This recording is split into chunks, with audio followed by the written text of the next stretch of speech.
Hello, hello. Hello, hello. Hey, welcome in, welcome in. Keep filing in. Hey. Can we keep playing? You got one more song? Yeah. Oh, okay. Well, give us one more song. We got people filing in. Get on in here. Get on in here. Fill up these empty seats. We got one more song for you. If you call the group in, we could play one more, like as people are coming in. Yeah. No, we need. Can everyone here help us out a little bit?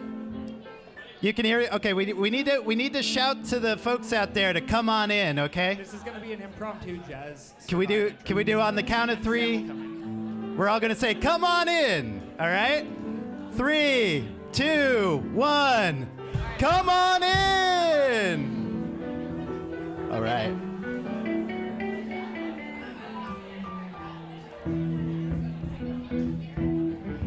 Ladies and gentlemen, Mr. Sam Elmer on the guitar. Madeline McGillivray on the bass.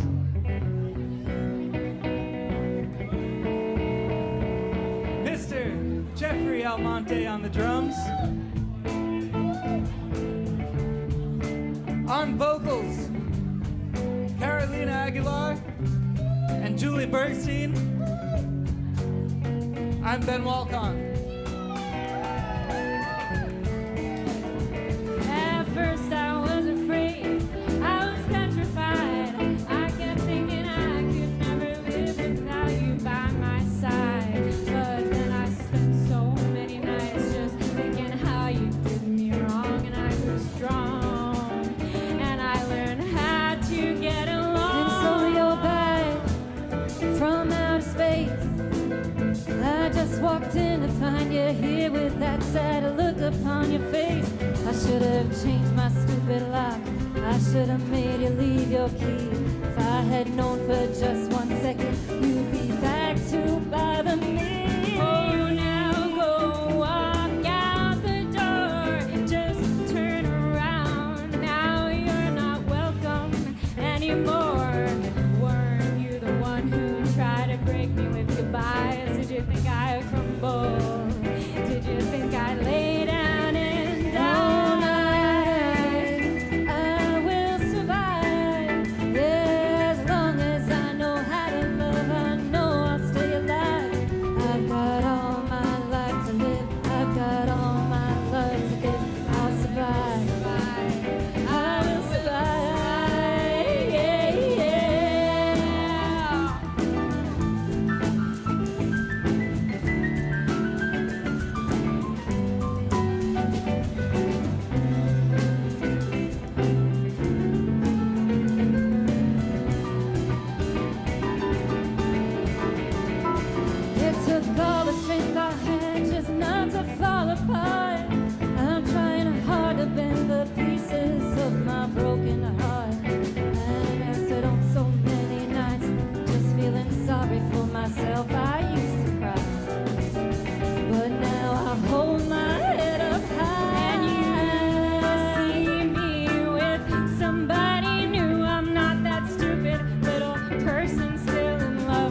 Wow. Hello, hello, hello. How's it going? How's it going? Okay, I am your host, Julian Spector from Canary Media. You are here for Climate Night Live, a co-production of Canary Media and the Pew Charitable Trust. We're really glad to have you here. Obviously, it's Climate Week. There's amazing events happening all over this great city, and you picked the best one to be at. So you are very smart. You are very smart. You're very discerning, and it's a pleasure to have you. Couldn't have done it without our sponsors, Energy Hub, Fish Tank, Kraken. That's so fun to say, Kraken. And I see there's like a lot of people over here. I think our grid is saturated in this area, and this distribution feeder has a lot of capacity waiting to be claimed. So please come before we get started. We need people over here. That empty seat we were saving for small modular reactors, but they haven't shown up yet. Oops. Thought they would be here by now. That's so weird. All right. Yeah, no, keep filtering it. We got space. We got space. Yeah. How was that band? Let's hear it for the band. Yeah, so Ben Walcon, when he's not tickling the ivories, he's investing in climate solutions with Muse. Muse. It's spelled like it sounds. Yeah. And your band, what was it called again? You built it as Ben and Friends, but they insisted that we be called the Department of Benergy. Oh. Oh, wow. Oh, wow. Okay, well, thank you, Department of Energy. Yeah. So glad to have you. Also wanted to shout out, we have another artist in the house, Nicole Kellner over here. She does watercolors. She does art about climate solutions, and this is something we've never done before, but we have live art happening here as we speak. So throughout the show, she'll be responding to what's happening on stage and putting that into artistic form, and you'll be able to see that throughout the night. So yeah, that's very exciting. Also wanted to call out, we have an audience joining at home. This is being live streamed. So for those of you who couldn't be here in person, we see you, we hear you, except we don't see you and we can't hear you, but we know you exist, and we're glad about that. So it's been a pretty wild year for clean energy. It's like by far the biggest year on all the markers. We have more solar being deployed than ever before, more battery storage being deployed than ever before. At the same time, more U.S. oil and gas being pumped than ever before. So it's kind of this huge year in energy. Our energy strategy is more or less a massive instantiation of the "but why not both" principle.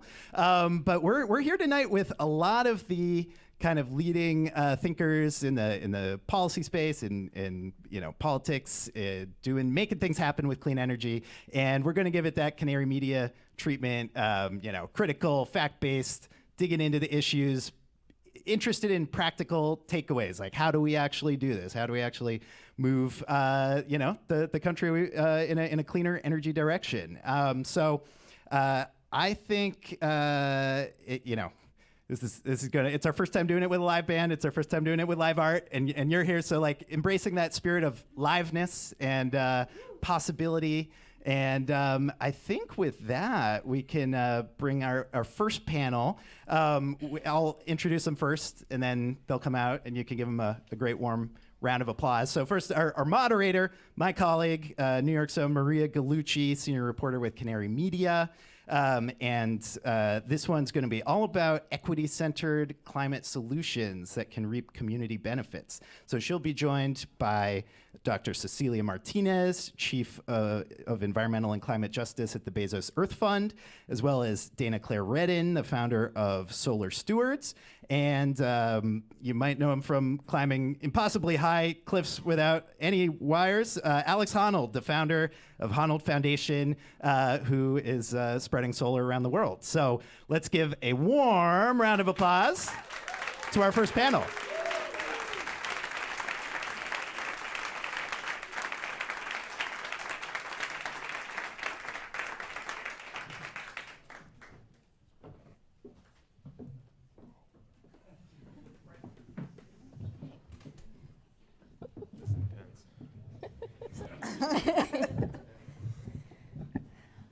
All right. Thank you guys for joining us.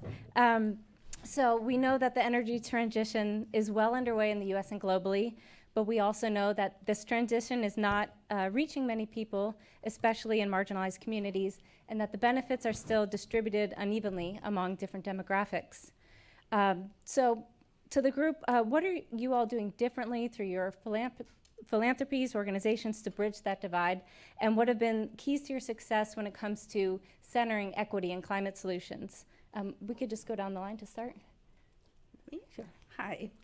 Well, I'm with the Bezos Earth Fund, and I'll have to admit that I am very new to philanthropy. I only joined philanthropy in the last year and a half or so.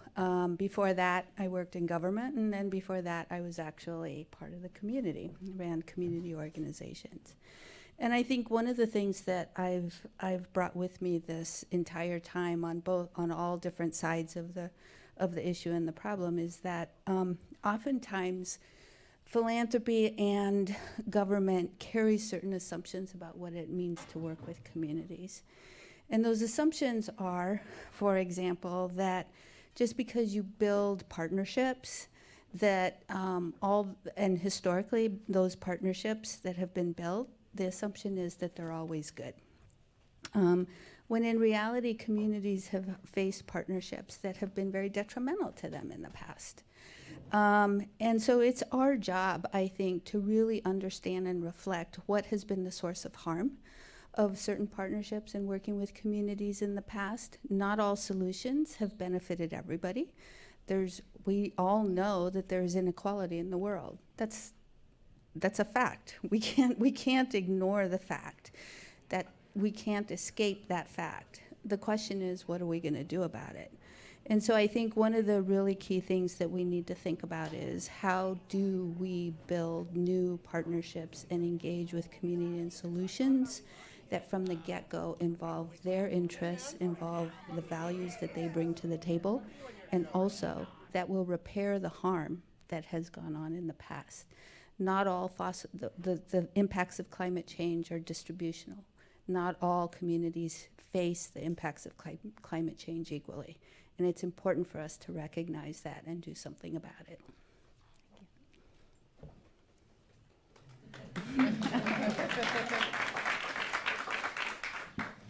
Thank you for that answer.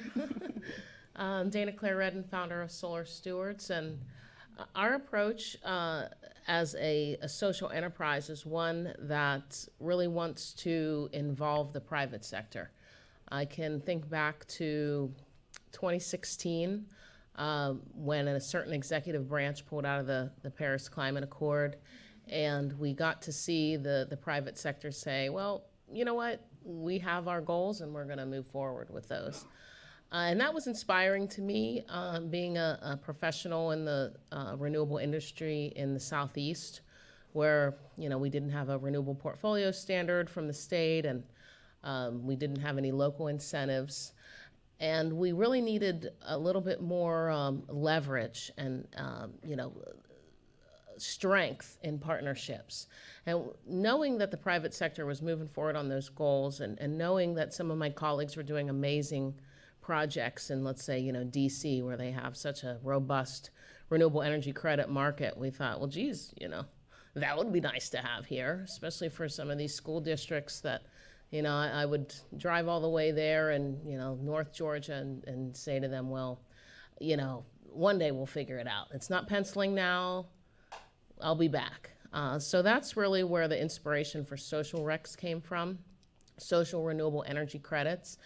Incentivizing projects that have a direct impact on communities, historically excluded communities, and enabling corporations to partner with those entities to be able to meet their climate goals. So sometimes renewable energy credits get a bad rap.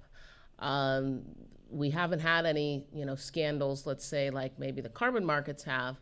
It's every megawatt hour that's generated can produce a renewable energy credit. But the reality is, in 2024, certain communities just haven't had the opportunity to participate in those markets. And so with our Solar Stewards Marketplace, we enable those connections. And then, most importantly, we pass 100% of those proceeds to the community and the project through a community benefit agreement. So as was very well said, it's so important to understand that the communities are the closest to their issues or our issues, and therefore are the best to determine those solutions. Yeah, I couldn't agree with more of what you just finished there. I mean, I was just gonna say, you know, I'm Alex Honnold, I'm a professional rock climber. I'm for sure the least qualified philanthropist in the room. But in a way, I think that's sort of the key to our quote unquote philanthropy is just try to do the right thing. And so, I mean, I think in this case, that means when you partner with the community, allow them, you know, in our case, the Honnold Foundation gives grants to community organizations in the world using solar for any energy access globally. And we always just partner with community organizations, and they come up with the idea, we fund the idea, and that's, you know, it's like you just allow the community to dictate what they need that will best energize their community, you know, to sort of joke, but, you know, because energy access really is the base of so many, you know, it's not just economic development, but like access to light, access to power, like access to refrigeration, you know, depending on the needs of the specific community, it's really a building block for so many different things. And so I think in our case, we just fund the, you know, whatever projects have the biggest impact like that. But I think that's how you center community. You're just sort of like, well, they know what they need, just help them execute on their good ideas. Thanks. And Alex, you've talked before about how having this trust in community partners, like you've described, maybe is not perhaps so common in the philanthropy world, or even this fear of failure and how that might hold some philanthropic efforts back. So I'm curious if you could elaborate sort of what you see as philanthropy, nonprofit world, either getting wrong or what kind of assumptions that they're making when it comes to centering communities and trusting your partners. Well, honestly, I don't really know what the philanthropic industry does. I mean, all I know is what we do at the Honnold Foundation, which is that we work with partners we trust, and then we trust them absolutely. So we give unrestricted grants, and we let them execute on their visions to do what they need to do to benefit their community.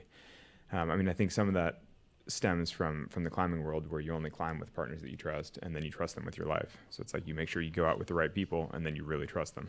And so I think with philanthropy, I'm kind of, and the other thing, I mean, when you talk about failure and sort of risk-taking and all that, I'm like, it's philanthropy. It's not that big a deal. It's like, if you lose some money, like, does it matter if some projects don't work out? And I think by very definition, well, I mean, it's just a tiny bit of money in the grand scheme of things. It's just not that big a deal. And the thing is that, and it's a really big deal to the communities themselves, because, you know, while us as philanthropists, I hate to consider myself a philanthropist, but for those of us in philanthropy, we're sort of like, oh, worst case scenario, you know, we have like some red numbers in one of the boxes on our spreadsheet instead of black numbers or whatever, you know, like things go sideways and the numbers don't pan out. But for the communities that we're serving, if things go sideways, they're very often in mortal risk. You know, I mean, like we're working with some indigenous communities in the Amazon places that face very real threats from industry pressure. You know, basically people got killed over environmental issues, and you're kind of like, these are people facing real physical risk in the real world, and to not fund their projects because you're afraid you might lose a little money, you're like, come on, like you got to keep your risks in perspective. I don't know. That's Anyway, sorry to rant. I could just keep going. But all that to say, I think philanthropy could probably take more risk. Thanks. Well, and I'll open that question up to the rest of you in terms of what you see as the philanthropy nonprofit world either getting wrong or maybe assumptions that they're making on centering communities. Well, very well put. Thank you.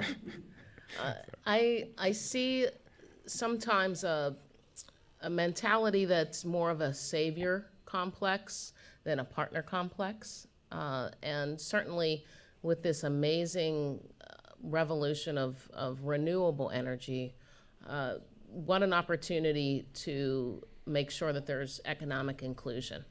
I'm originally from the Rust Belt. I think we rebranded to Energy Community, which I think sounds so much nicer.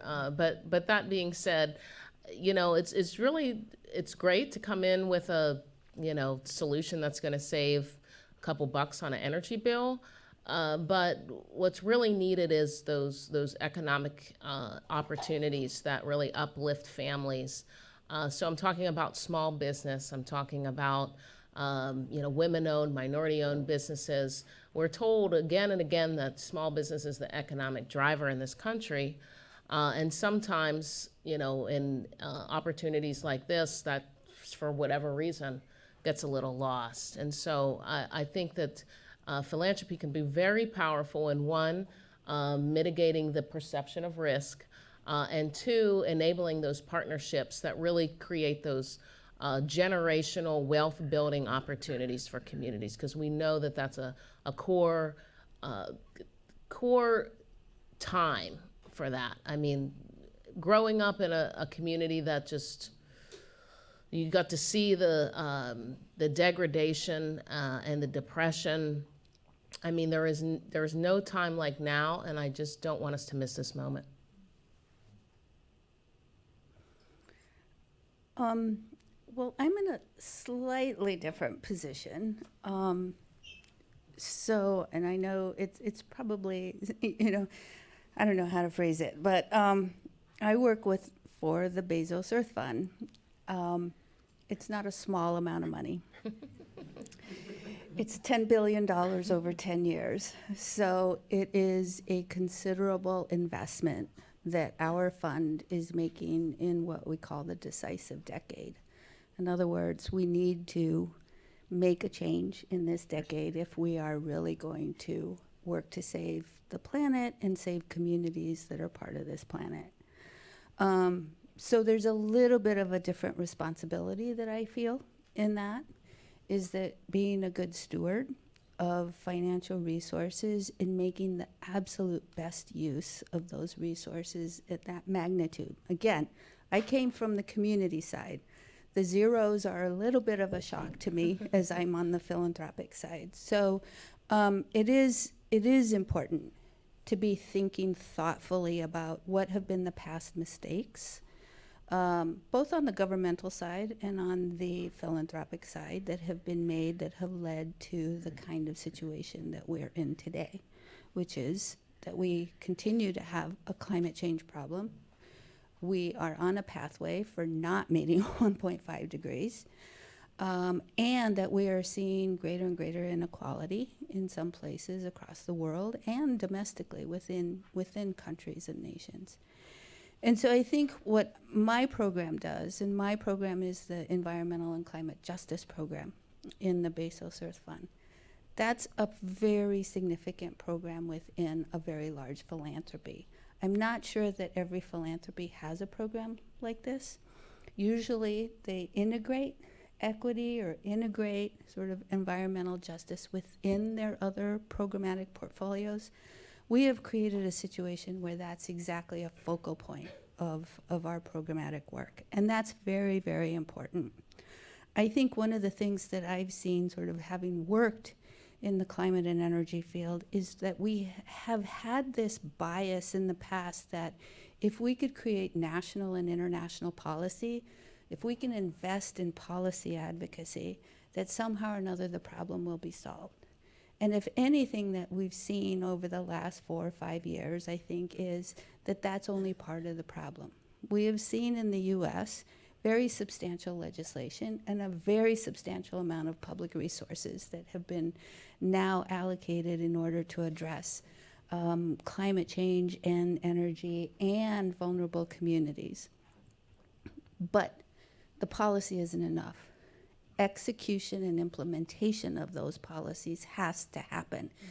And that's where the transformational change has to happen. Because if we continue to have the same institutions and the same programs and the same rules and the same regulations and the same, systems in place, and we simply put more money to that, it's not going to solve the problem. It's only going to exacerbate it. So I think a fundamental thing that we have to do is start thinking about not just top-down approaches to policy design. We have to think about how do we actually understand how these policies get executed and what implications they have for communities, like you've just so eloquently mentioned about RECs and whatnot. Not every policy and everything we do is going to have a distributional impact. And what I mean by that is no matter what we do, there will be some people that benefit And there will be some people that are challenged by our solutions. And what we've done in the past, if we've just sort of glossed that over and said, in aggregate, we will be better off if we do this. The problem is, in aggregate is where we lose the justice principle that we're talking about. In aggregate, we don't start understanding how our solutions disparately impact or disproportionately impact some communities where they bear the cost of the solution, while other communities may bear the benefit. And that's been the history of our country in the United States. And we have to start thinking differently. We have to start incorporating in every climate solution that we do, in every climate initiative that we invest in and design, we have to start integrating, all right, who's going to benefit from this? How is that implemented? What's the infrastructure for it? Which community is going to have to deal with that infrastructure? And how are they going to be implicated? What's the labor situation? What's the wage situation? All of those things have to be developed. And I think that's how we at least get to a more equitable approach towards addressing climate change. Thank you. And kind of building on what you were saying in terms of the need to change the approach, think differently, I'm curious if you could all expand on some of the growing pains that your own organizations have made along the way in your efforts. What kind of hard-won, hard-learned advice would you share with the audience? I'll open up to anybody. Well, I can answer that, but actually I kind of want to ask Dr. Martinez, why not just lead with community-focused organizations? Because I understand what you're saying, that you have to look at the implications of everything you fund, but like at the Honnold Foundation, obviously we're funding at a much smaller scale because rock climbing doesn't actually pay that much. So but we do. I do my best. But when you start at the smallest scale, like grassroots community organizations, certainly nobody is losing when you're when a community has power for the first time, when they have lights for the first time, and it's like there's no downside to that. And so why not fund projects like that faster? Particularly when you talk about the pivotal, like this is a key decade, and I totally agree that there's an urgency to it. It's like, is there any downside to just funding faster? Particularly with something like the Bezos Earth Fund, where you're kind of like, if you used all the money really quickly, I'm pretty sure he has more. You know what I mean? Like, it's well, no, but really, I think that if you find the right projects and you fund them quickly, that's great. Everybody wins. And then I'm pretty sure he'll just, re-up. He's doing fine. I will bring you to the table and. Yeah. No, I randomly. Yeah. That is true though. If you guys used all the money on groundbreaking projects that had a huge impact on the world, he would immediately give another 10. Oh, I don't disagree with you. The question is, what is a groundbreaking project? And that takes work. It's not just self-evident. And so yes, we can, and not just us, let me just say, the Bezos Earth Fund is completely distinct from, I just want to be very clear, from Amazon. It's an entirely different organization. But, if you fund project by project, the question becomes, all right, how do you scale that in a way that makes a large difference? Absolutely, we need to do that.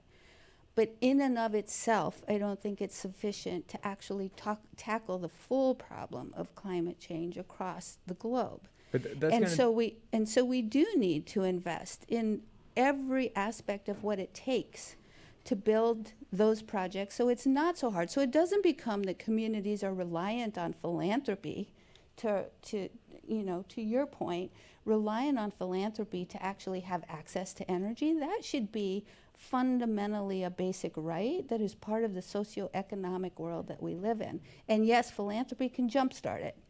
But in addition to funding project by project, we have to figure out what are the levers to jumpstart it so that it doesn't become a philanthropic initiative and it does become a wider, just systemic social and economic process.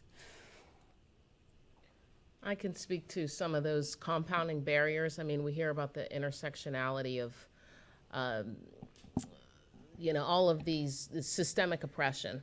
And so when you want to go to a community and, plunk a solar system down, then you find the distribution grid can't handle it.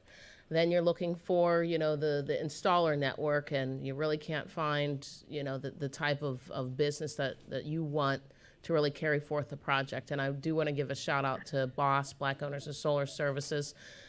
Whenever you hear, a claim that we just can't find diverse teams, that's completely untrue.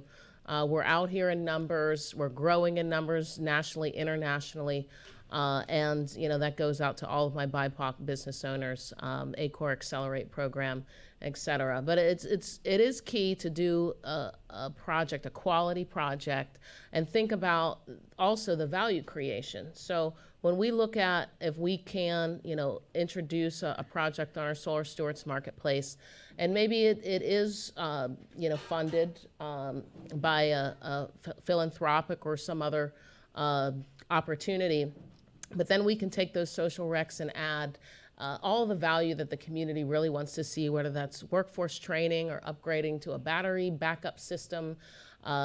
We have a couple school districts that want to use the revenue to pay for STEM and STEAM learning tools, but also to have a full-time school nurse. I mean, these are the types of things that the community told us they wanted. And I will admit that I went in saying, we could use this for all your STEAM programs, and they said, well, can we use it for a mental health counselor? I was like, wow. I mean, so the need is varying. It's things you never expected it to be, but the intersections of energy, and I think that's what I love the most about this field, are so vast, to the economic opportunities, to the infrastructure, to just, somebody's livelihood energy burden. So it's exciting that these opportunities give us a chance to think broader.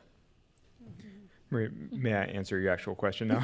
Since I sort of sidetracked us, but about what we've learned along the way and sort of mistakes or what we wish we had done differently, I would say that my only real thought with the Honnold Foundation is I sort of wish that I just started sooner / gone a little faster, because I feel like at a certain point, if you have an idea, like, you may as well just execute on it, and that's kind of the essence of what I'm pushing at here. Is you're kind of like, why not try?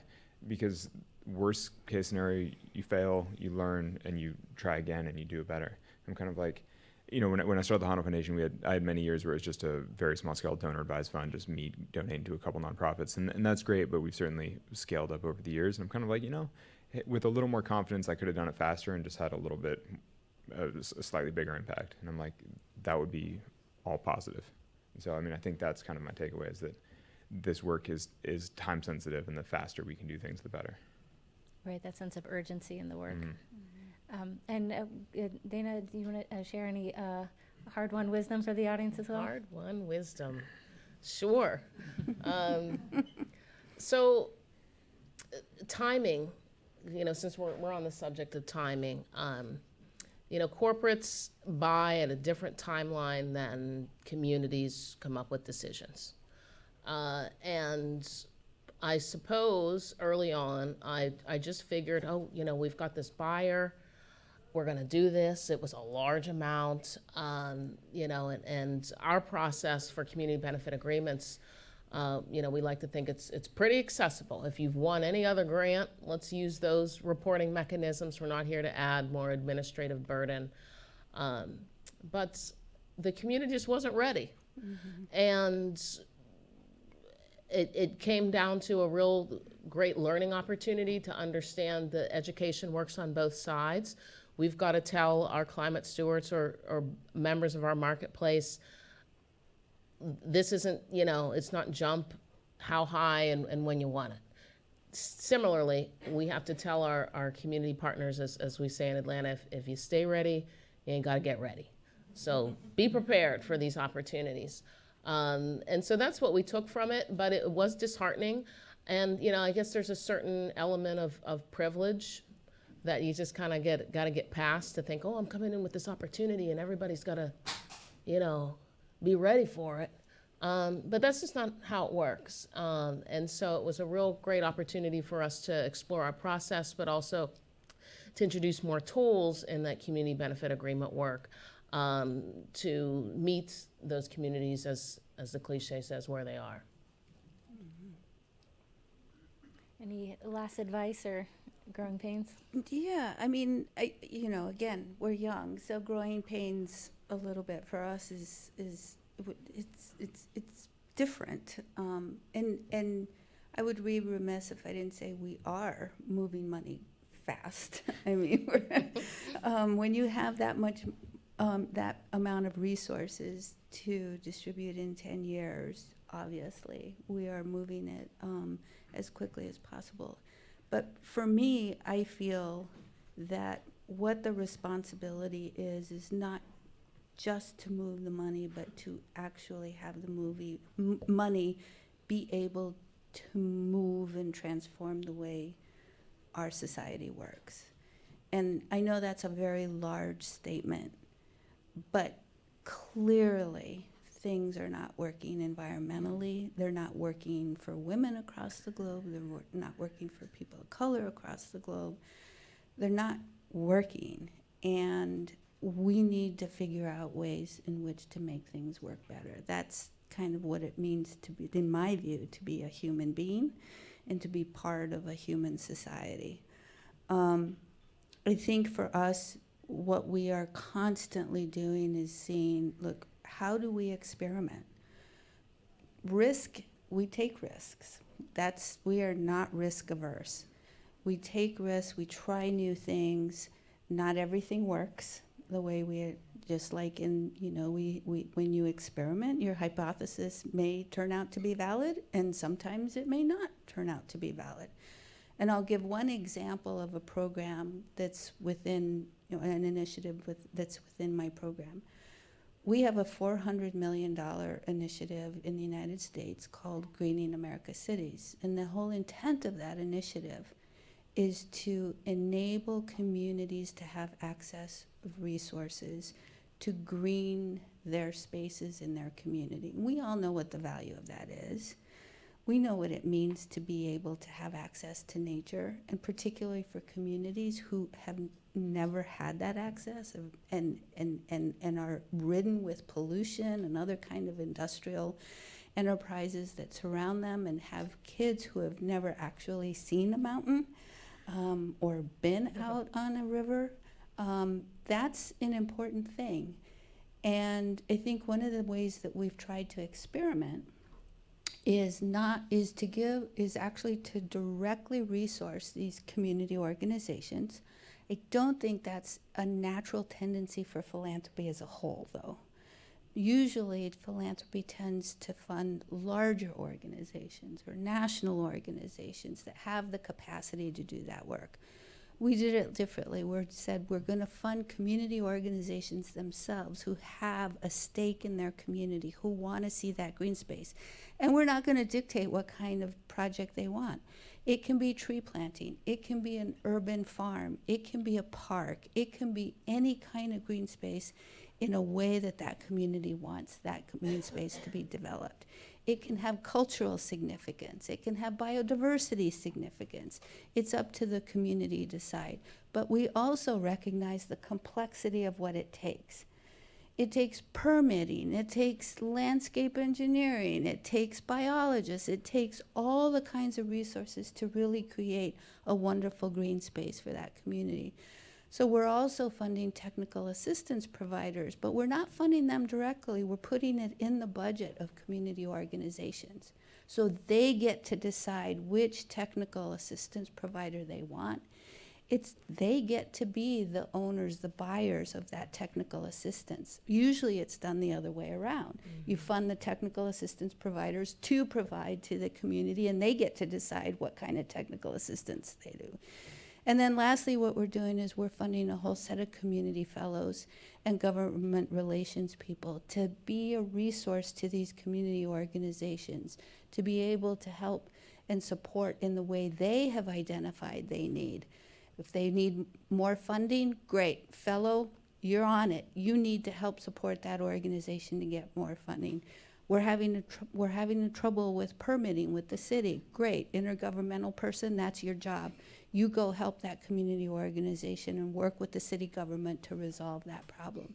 And in that way, we're building a whole ecosystem of resources to build that community and build their capacity so that eventually they don't need that. They have the capacity internally and they're able to move things in the way they want to move. It's an experiment. We'll see how it works, and we'll keep you informed. Great. Well, thank you so much, and thank you to all of our panelists for joining us. Thank you. Yes.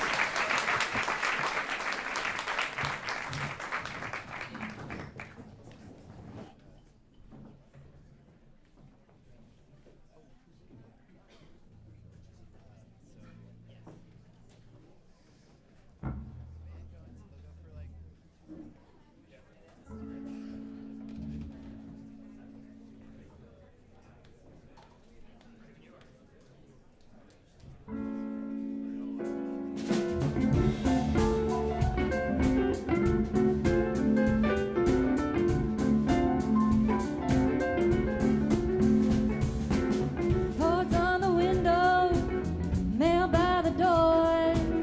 What would anybody leave so quickly for? Ophelia, where have you gone? The old neighborhood, it just ain't the same. Nobody knows just what became of Ophelia. Tell me what went wrong. Was it something that somebody said? Honey, I know we broke a rule. Was somebody up against the law? Honey, you know I'd die for you. Ashes and laughter, the ghost is clear. Why do the best things always disappear like Ophelia? Please darken my door.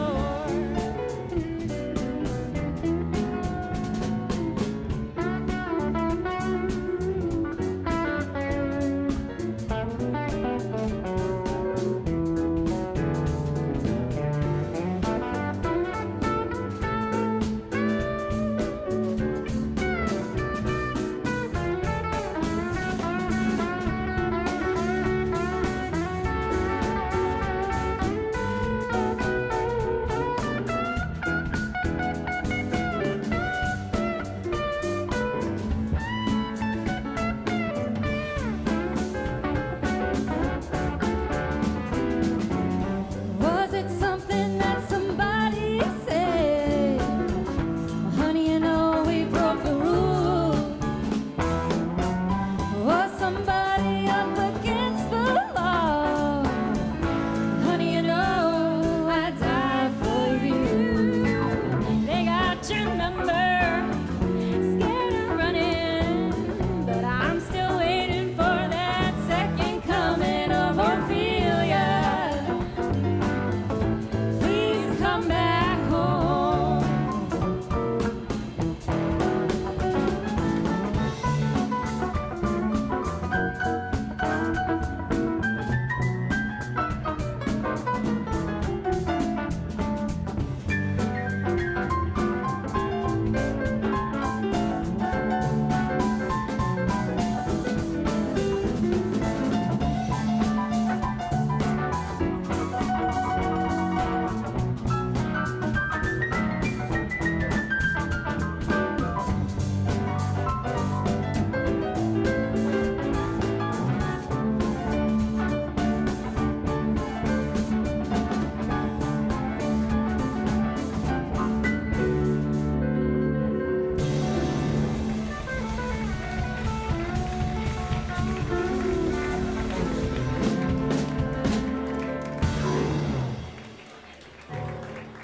Wow, excellent, excellent. Let's give it up for the band. Thank you, One more Julian. time, thank you. Yeah. What's the band again, Ben? I forgot. Like I said before, we're an Inconvenient Groove. An Inconvenient Groove. Okay, that's great. Well, thanks, Inconvenient Groove, for being here tonight. And let's check in with our resident artist also. So Nicole has been working away. I think we have an updated image that will be appearing on the screens here. Tell us what's going on here. Come up here. Hi, is this on? I don't know. Yeah. Hi everyone, I'm Nicole. So we've got the Department of Benergy, now known as, what was it, an inconvenient groove? Yeah. Name will be we're also changed. known as the carbon emotions. So that was a little warm-up one I was doing, and then we've got another that I did during this last talk, funding community-based solutions. So showing community comes up with an idea to energize the community, and then they know what they need best. Yeah. All right. Thank you so much. Yeah, thank you. So that's just the content going straight into art and then coming back out here, and it's happening live. It's Climate Night Live. So I did notice a few seats over here. So if there is anybody standing, we'd really welcome you in. I was trying to save those for nuclear fusion, and it hasn't shown up yet. Well, you know it has shown up. Jazz fusion. Wow. Is that what's up next? There were too many lyrics in this that you could like hum along to. Like we need some just far out, cosmic stuff or something. Okay, well, we'll have a late night set coming up. But speaking of community, wanted to point out that Canary Media, we are in fact a community-supported news company. I don't know how closely you follow the media industry. There's a lot of people not making a profit unintentionally, unfortunately. We are not making a profit intentionally. We are a non-profit.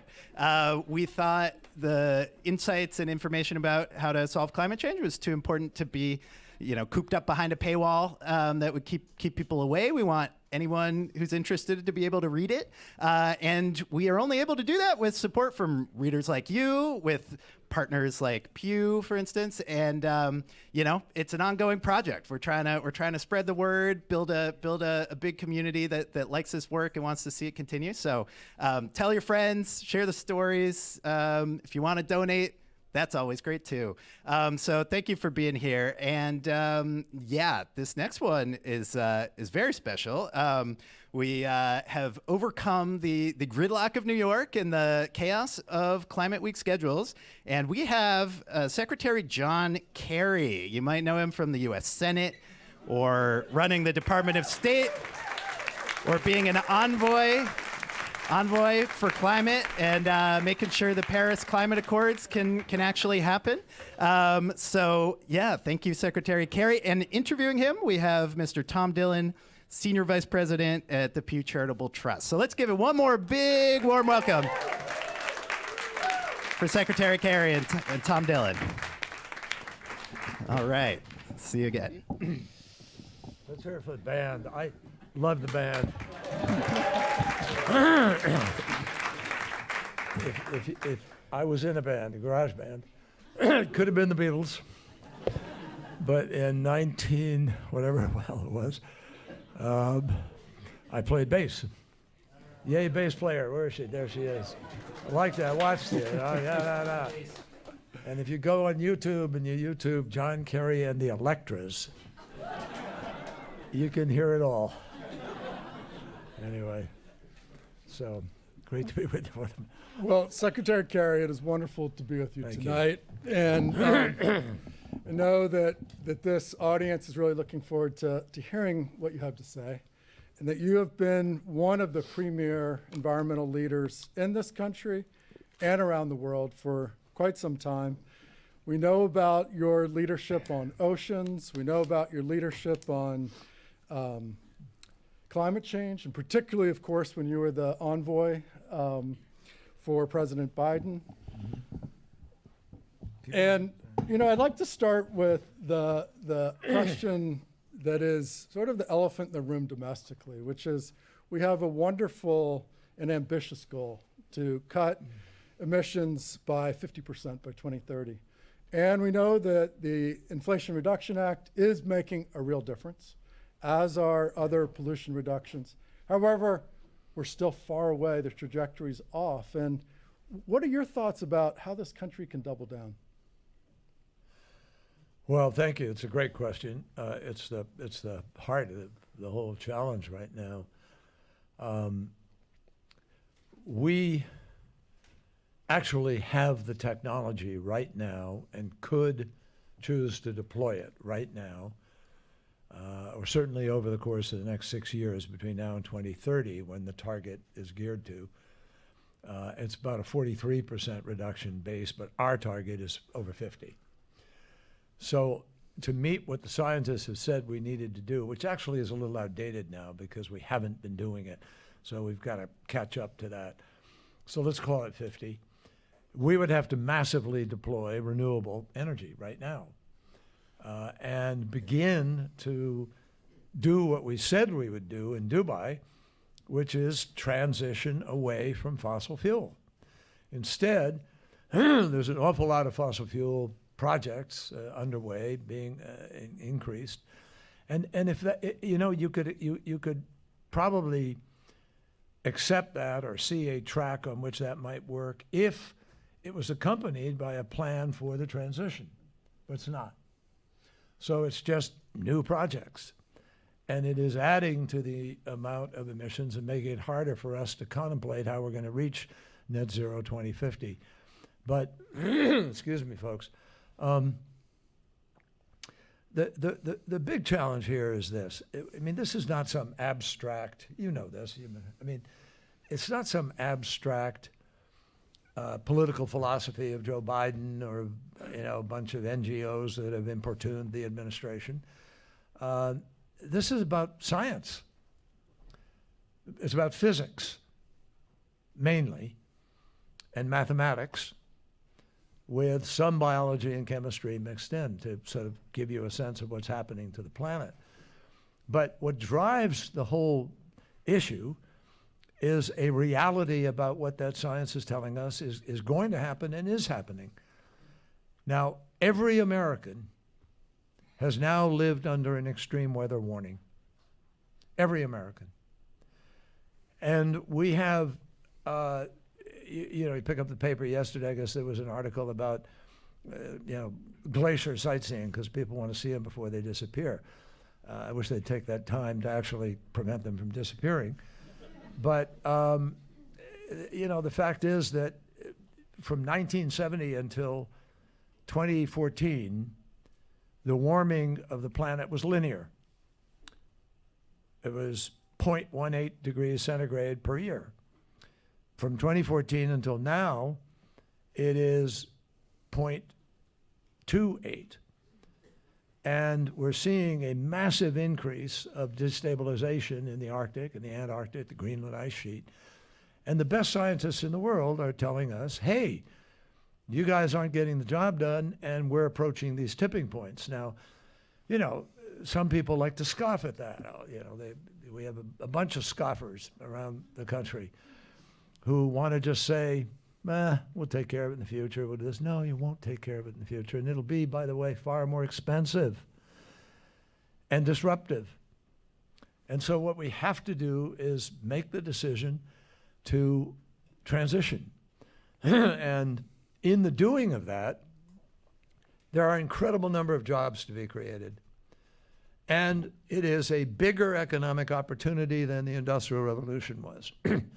So when you look at AI coming online and the new data centers that we're going to have to build in order to profit from the virtuous, whatever the benefits are going to be from AI and from supercomputing and so forth, we have to produce more energy. But we ought to be making sure that energy is clean.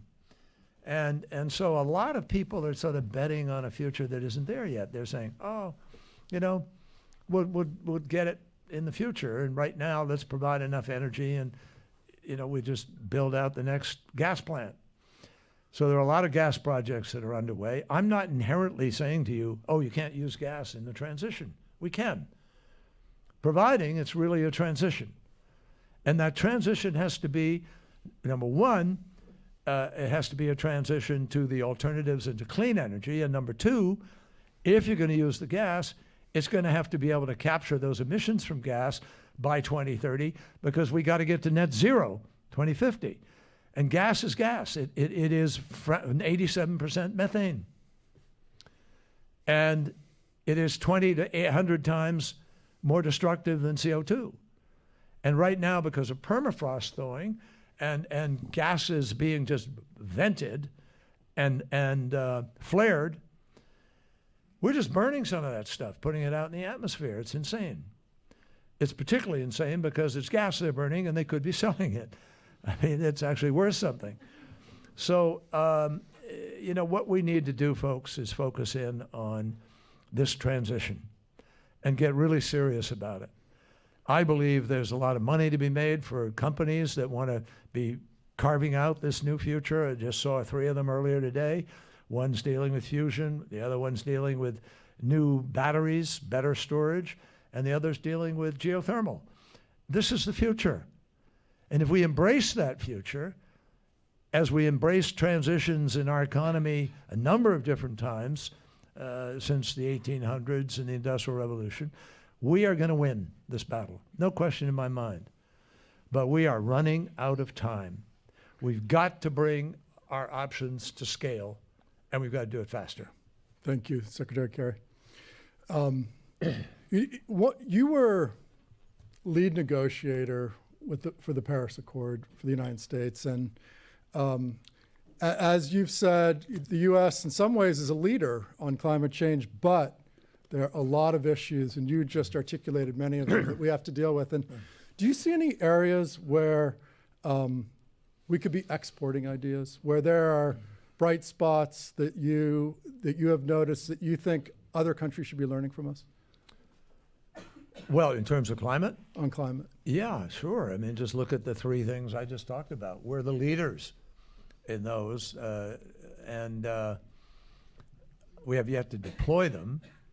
There's a trial plant in Utah, which is proving concept with respect to the geothermal, and the battery is already proving out to be better than the ones we've had before, and we are now getting longer periods of energy stability on solar-produced energy because our storage is longer.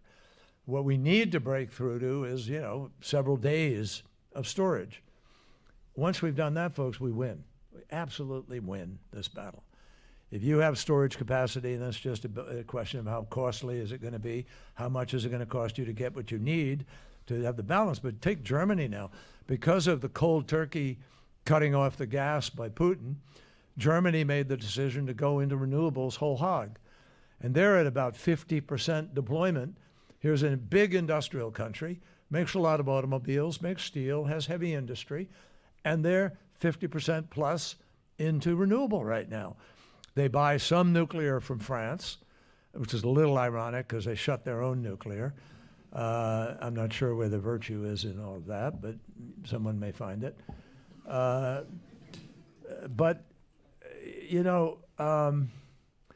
Germany's working hard at this, and I have great respect for what my counterparts and others have been doing in Germany. It's really tough, and they faced a very tough situation. They have huge wind deployment in the North Sea and elsewhere, and they are determined to get up to 80% clean energy renewable, which is quite extraordinary, and I congratulate them.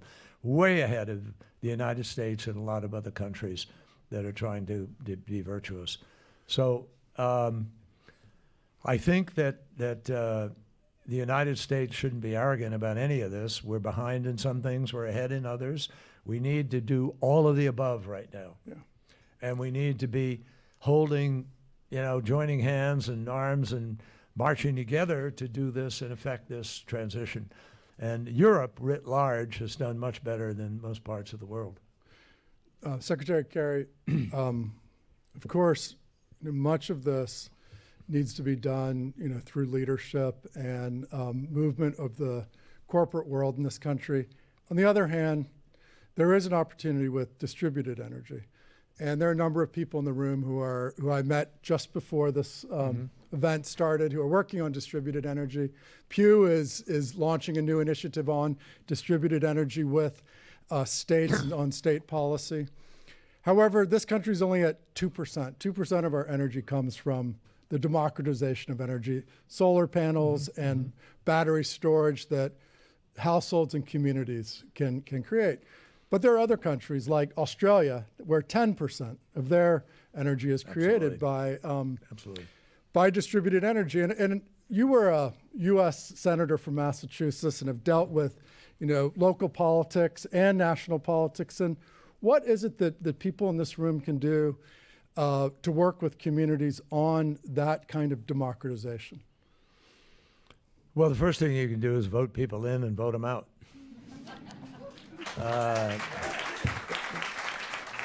That's the greatest thing is accountability, honestly. And I say that with all respect to a lot of friends of mine who are in elected office, most of whom I'm proud to say are just absolutely extraordinarily good public servants. And they work their what's off, and they're there, and they're creative, and they're pushing it, and they get a bad rap because of a bunch of other people, some yahoos who want to destroy the system. And I'm working hard to do that. So it's a mixed bag. I mean, I can't sit here and, but I'll tell you this, accountability really matters. When I came back from the war in Vietnam in 1969, I began to get involved with, first, before I led the protests of veterans against the war, I was involved in Earth Day in 1970. And we brought 20 million Americans out of their homes on one day, Earth Day. And this was a big statement. That hadn't happened yet. And we managed to get most or many of those 20 million to become part of an active political movement to hold people accountable in the polls. So we worked towards that 1970 election. And we targeted the 12 worst votes in the United States Congress. And we labeled them the Dirty Dozen. I think the movie was out right around then. People tuned into that. And we defeated 7 of the 12. So Congress came back, the new Congress, and people, oh my God, Joey lost his race because of they didn't do this or that. And Richard Nixon, who was no environmentalist, actually signed into law the Clean Air Act, the Safe Drinking Water Act, the Marine Mammal Protection Act, the Coastal Zone Management Act, the Endangered Species Act, and we created the Environmental Protection Agency of the United States of America. All of that happened because people held the system accountable. And that's what we have to do. It really makes a difference. And right now,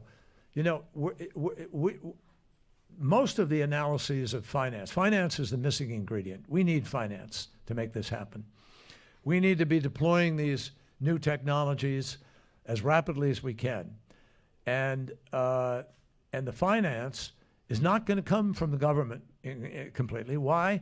For the simple reason that the government doesn't have that kind of resource. The UN finance report says we need about $4.5 to $5 trillion a year for the next 30 years, or now 26 years, in order to achieve what we need to get to net zero. Well, no government has that money, but who does have that money? The private sector. They have the trillion. They have assets that represent the trillions. And some of them manage money, those big companies. Some of them manage the assets themselves, which is all great. I'm all for it. And most of the people I know are really, for that. But to do so in a responsible way. And that money is not giveaway money. So you can't sit here and pretend that the 130 trillion or so that the GFANs, the global account, the banking thing that came together, that's money that wants to make money, which is the system. That's how it works.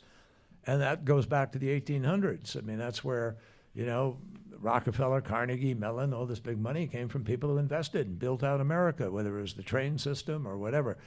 So that's been true most recently, where we've had incredible wealth created because of the internet or because of computers or telephones and so forth.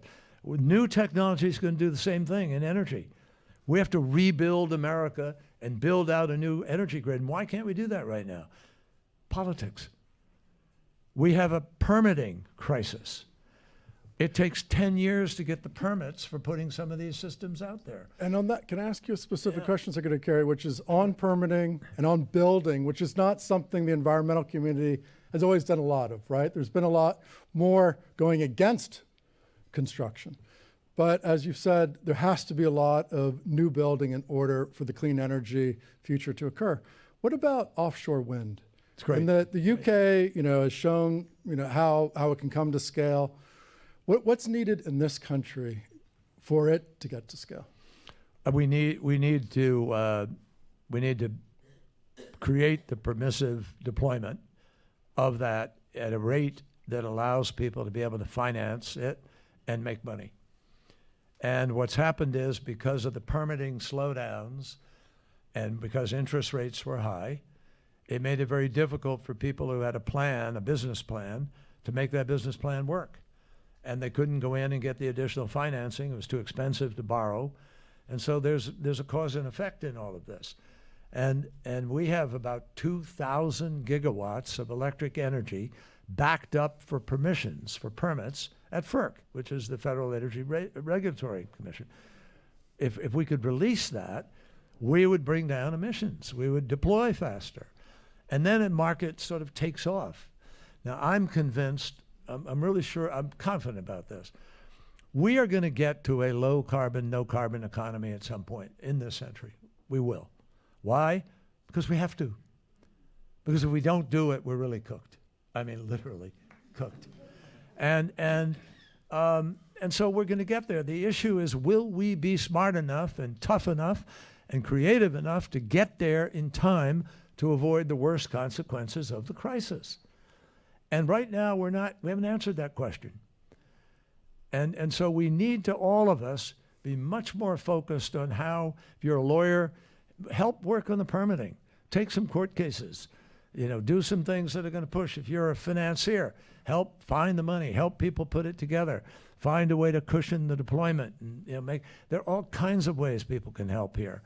But we've got to deploy the technologies that are going to make the world's difference here. And we have to continue to develop those technologies. Some of them are not ripe yet. They're sort of in development. They're in trial. They've been funded for 1 or 2 rounds. They may need to have another round to get proof of concept and get there. But I'm convinced in the end, we particularly, and some other countries, are extraordinary at innovation, creativity, entrepreneurial activity. And there are just an amazing number of new companies. I think there are more than 80 battery companies that have popped up as a result of the Inflation Reduction Act, which provides a tax incentive for those investments. And that's an economic incentive for people to behave in a certain way. I'm all for that. I think we need to do that, and we need to draw people faster towards the virtuous energy sources that we already have today and the ones that we're going to have tomorrow. You've said a lot of things that give hope. I regret them all. I know. I mean, you started off painting the picture of just how big the challenge is.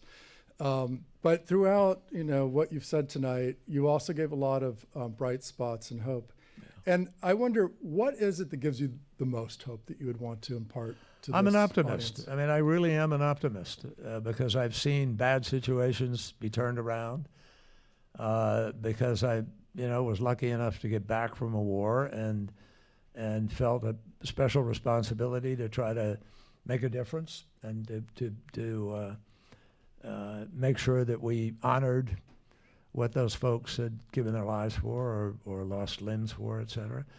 I am also an optimist because I've seen things turn.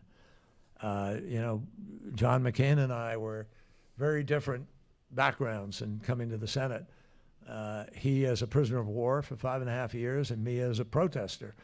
But we both served and we both honored each other's service. And we got to know each other. We agreed to work together to try to actually make peace in America about Vietnam, because back then we didn't have peace. We had terrible unanswered questions about Americans who might have been left behind. And that's where the POW-MIA issue came from. And parents who didn't have answers and wives who didn't have answers about their loved ones. So John McCain and I set out together to try to end the war, so to speak, the war in people's hearts, the war in the streets, and the residue of the war itself in the country. And we built an enormous process that actually has American soldiers on the ground in Vietnam today, searching for the remains of people who've been lost. And they're finding them. And we're returning them to families and giving them closure. And I actually stood in the cell that John McCain was imprisoned in Hanoi, with him, alone, the two of us, talking about this journey. And I thought to myself, you know, if John McCain and John Kerry can stand in his cell in Hanoi, and we're trying to move this process and we're succeeding, we can do anything. We can put our minds, we can find the common ground. We found common ground in a jail cell in a foreign country, and we found it, flying around the world together, and we made a difference. Likewise, I've seen so many other instances where you think things are going to fall apart, you think they're not going to, but people have this incredible ability to withstand horrors, to come around, to help make things better, to give back to communities. And I think it can't help but make you see the best of the of the human spirit, not the American spirit, the human spirit. And there's so much more good around us than you hear about every day. There really is. So much more happening in communities, people building those communities out, looking for the same kind of thing. And I think if you look at the world with that glass half full rather than half empty, you can see really important things that are going to happen in these next few years. And I hope it's going to begin on November 5th.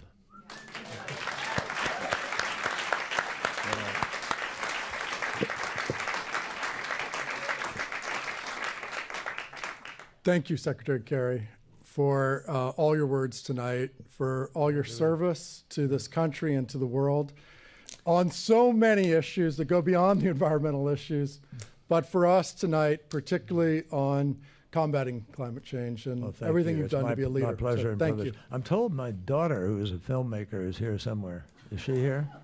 Are you here? Daughter, dearest, where are you? No, playing hooky. Oh, no, All she, right. she couldn't get out of the traffic, maybe up Probably couldn't get out of traffic. around the UN. All right, band, rock and roll.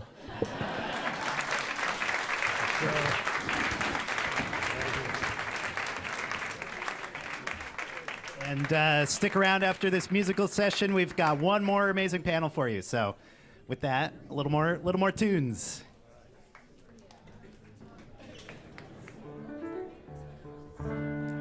This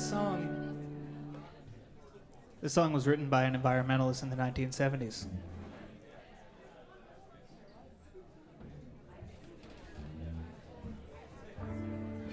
Ready?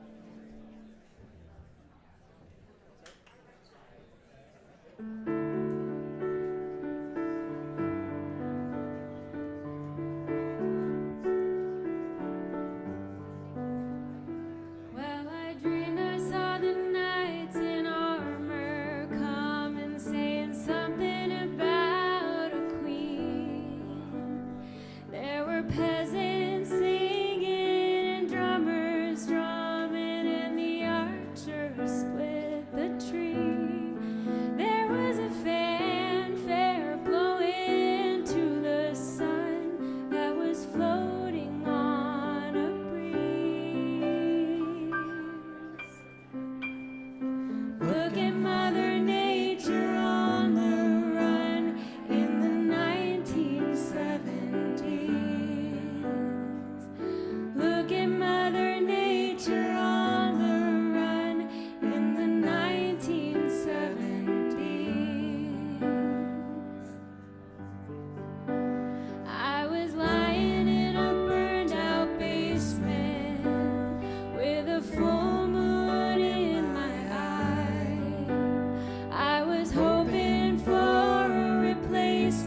All right.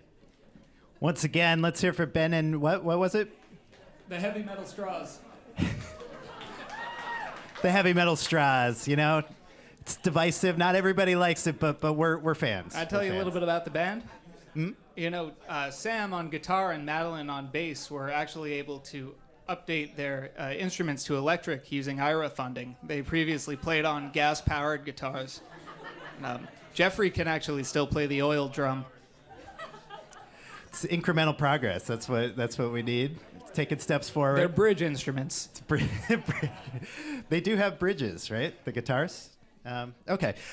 So we have one more panel for you, but before we get to that, we also have more art. There's always some art underway here.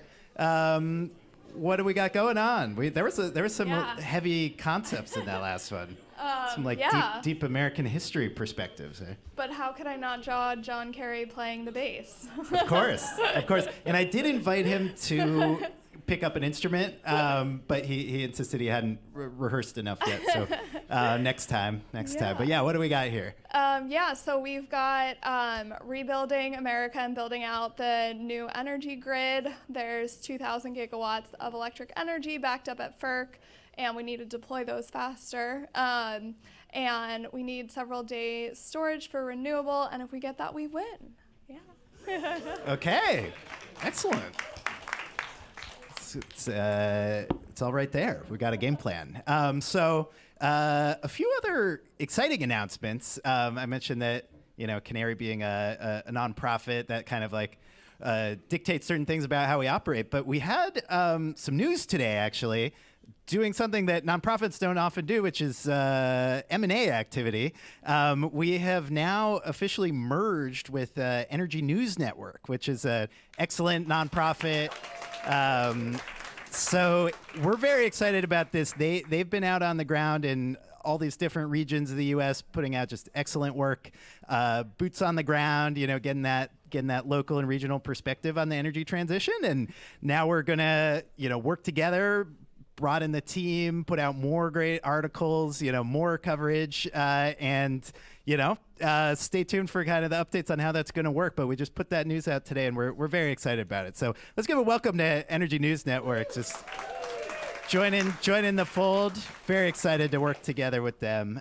So we have one more session for you. Thank you for bearing with us and spending this time on your busy climate week. The next one's going to be a great wrap up, though, because it's energy transition in the age of deployment, and I think it'll tee off of some of the themes that Secretary Kerry brought up. So the need to just deploy, the emergence of new technologies that are kind of getting into the commercial proving stages. He also mentioned how AI growth is like a huge new storyline, expected to drive up nationwide electricity demand by a whole lot. And, that has a lot of like climate advocates worried that we're going to be using a lot of energy and putting out a lot of emissions for something that's not really solving any big questions in their view, which I think is wrong, because AI does tackle a very important problem, which is too many people have jobs. It's like no one's talking about that issue of the job having in society, but the AI people are doing something about it. So to get into this, this is actually this is a rock star panel. So we're going to have Eric Westhoff, my boss and the owner of At Least One Suit, and he's going to be moderating with Jigar Shah, the director of DOE Loan Programs Office. You might know him from allegedly inventing the solar power purchase agreement back in the day, or more recently from putting out literally like hundreds of billions of dollars of federal loans to get critical clean energy technologies deployed and built in America. And we'll also have Neil Chatterjee, the former commissioner of the United States Federal Energy Regulatory Commission. So speaking of things before FERC and things that need to be deployed, we got the perfect people to talk about it. So let's bring Eric up and give a round of applause for this excellent panel. Yeah.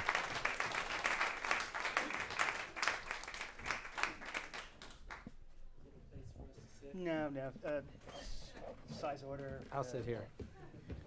That way I can use the table. Keep some space between us. Hello. I'm a harmonica player, but the band, the Department of Energy, has not called me up. We'll leave it at that. Just a couple of things as we're coming to the end of this. I'm so proud of the event we've put on. I'm so proud of the 15 people who work at Canary Media, the 21 people who work at Canary Media after that merger with ENN. And so thank you. Also, it takes dozens and dozens of people to put on an event like this, except in the case of Canary Media and Pew, where it takes 7 or 8 people. And so thank you to Nick Rinaldi, Stephanie Primavera, Maria Virginia Olano, Bin, and from Pew, forgive me, Elizabeth, Laura, Monique, and Leah. Thank you for getting this done. Also, I was at an event, I'll let these guys talk. I was at an event earlier today at the High Line, and it was a science fair, and it was great, and it was full of, there weren't a lot of mature people there. It was full of children and kids, and they were gleeful, learning about fusion and learning about fission, and 1,000 other renewable energy sources that we all talk about every day. And it was just gratifying and inspiring to see the next generation, the next cohort, actually take the reins of this from people, from Julian, and from the people, like the people on our stage who are energy titans in our time. Is that okay? I mean, I'll take it. All right. You know, I met Jigar 20 years ago, and you could tell this is where he was going to end up in a supremely important position. And same thing with Neil. He occupied one of the premier energy spots in the United States, dictating big decisions. And so, Jigar, I know you all want to hear about transferable tax credits and 45Y nuclear tax credits, but we're not going to talk about that. I want to talk about big things. I want to talk about, Nick, Jigar, you've talked about how America can and will do big things. And I want to talk about that in today's conversation. Neil, FERC 2222, your baby, the plan for that is huge. It's enormous. The implications are enormous. But the actual manifestation so far hasn't been that enormous. So let's start with you. Talk a little bit about this big, enormous effort, FERC 2222. Stay away from buzzwords and tell these folks what this would have done to the grid in 50 words or less. It's a 4,000-page order, but no, really appreciate the opportunity to be here tonight, and it was an honor to follow Secretary Kerry and former Senator Kerry, and actually there's a little bit of a nexus to that, which I'll tell you on how we arrived at FERC Order 2222. So I first met then Senator Kerry in the early 2000s when I was a junior aide in the Senate, and I was in the Senate Russell office building, and I was running behind for a meeting, and there are elevators, for those of you all who have had the fortune of visiting Washington, that are center-only elevators in the various buildings. And because of the fact that they're center-only, they're much more efficient. So I was late, and I hopped onto one of the center-only elevators, and it stopped, which you know you're in trouble when it stops at another floor. And there, as I'm standing there as a staffer, are Senator John Kerry and Senator John McCain. And they both gave me this look, and I immediately stepped off the elevator, and McCain grabbed me and said, "Get back on here, you jerk." And he pulled me on. But then the two of them did look at me, and they said, "This time only," which was a great lesson. But one of the things that was so interesting for me, I'd been a long-term aide in the Senate, and I got the opportunity to be nominated and confirmed to FERC. And as I was going through the process of Senate confirmation, Senator Kerry's replacement in the Senate, Senator Ed Markey of Massachusetts, along with Sheldon Whitehouse, they'd actually put a hold on my nomination to FERC. And I had had a very good relationship over the years with both of them, so it surprised me that they would put a hold on my nomination, and they brought me in. They said, Neil, we understand FERC's an independent agency. We don't expect you to make a commitment to do something one way or another, but we really want you to take a look at what your predecessors at the commission had done in terms of removing barriers to entry to energy storage and aggregated distributed energy resources. And so I made a commitment to Senator Markey in particular at that time and Senator Whitehouse that I would look at this when I got to the commission. And I honored my word. And so when I got to FERC and I actually started to dig in to the work that had been done prior to my arrival, I realized this is really, really good policy. There are opportunities in deploying resources like energy storage and aggregated distributed energy resources that I think could move the American energy economy forward. Now, what was interesting was at the time, we were a lot further ahead on energy storage. There were more complicated behind the meter issues that came up when it came to DERs, DERs. And so I separated the two orders. I moved on FERC Order 841, which removed barriers for energy storage, and it was challenged by all of the utilities, went to the DC Circuit, and the DC Circuit upheld the approach that we took. And this was really significant because it gave me the confidence that we were on strong legal footing. So when we move forward with FERC Order 2222 to remove barriers to entry, to allow aggregated distributed energy resources to compete and to be compensated for all of their attributes in the competitive wholesale power markets, we knew we were on strong legal footing. Now, getting to the 50 words or less, what it means is if you have a single DER, think here rooftop solar, an electric vehicle, advanced appliance, your ability to compete in the marketplace is nil.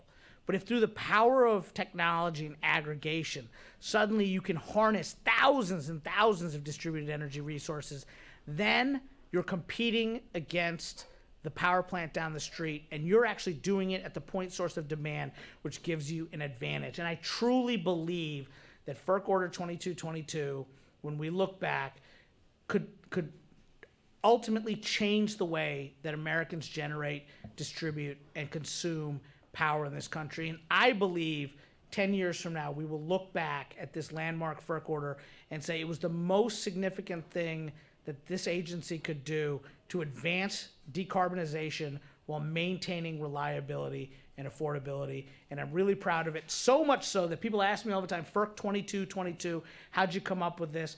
My daughter's birthday is 2/2, and so I felt strongly enough about it that I named it after my daughter's birthday. All right.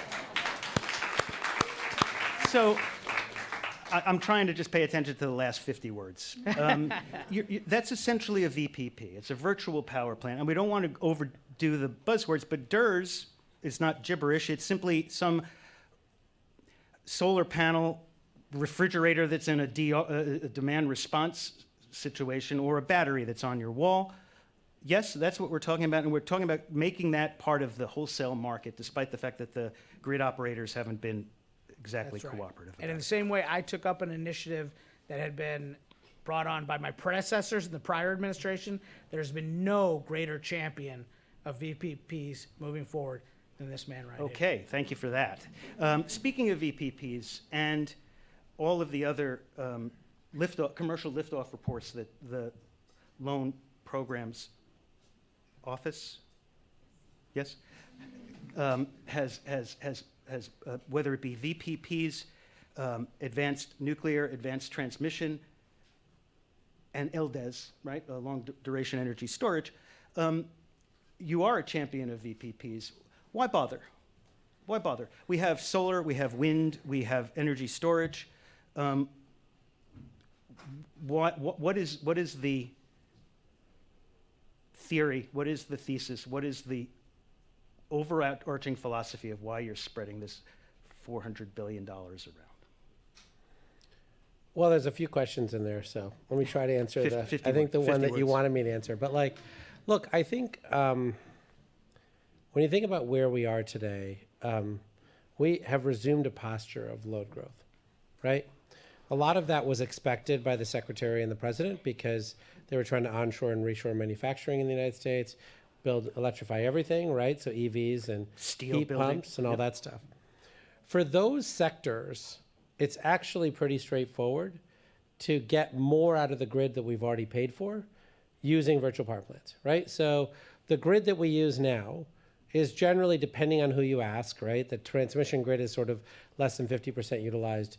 Your distribution grid that powers your house is generally less than 25% utilized, right? Because they're made for the worst possible moment where everyone plugs everything in and the rest of the time it's underutilized, right? So if you add more load and you figure out how to spread stuff around, you can get a lot more out of what you've already paid for, and you can keep costs more reasonable, right?